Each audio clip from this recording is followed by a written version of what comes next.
Fredrickson was a retired balloon salesman. He lived alone in a house full of cherished memories of his wife.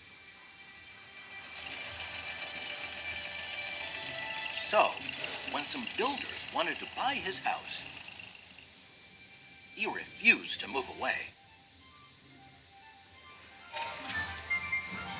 The builders tried to find a way to force him out of his house, but Carl had an idea.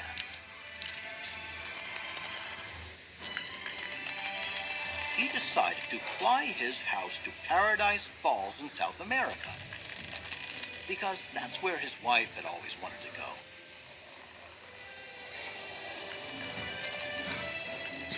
Carl knew that helium balloons could float in the sky because they were lighter than air.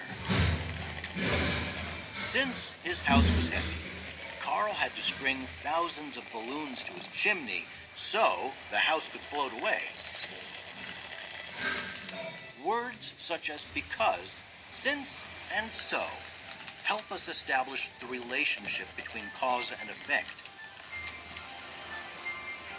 The effect describes what happens, and the cause explains why it happens.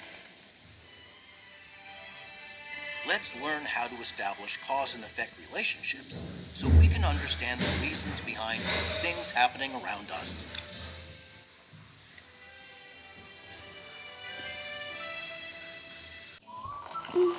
Carl wasn't alone on his journey. Russell, a kid from Carl's neighborhood, had hitched a ride on the flying house. Carl decided to walk his house all the way to Paradise Falls.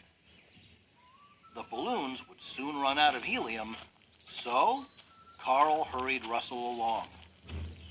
Russell was not keen on walking, but followed Carl because he was the only friend Russell had in the strange land.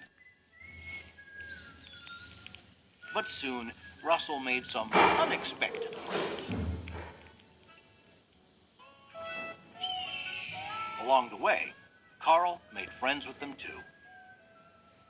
By the end of their adventure, they had found not just Paradise Falls, but also friendship and happiness.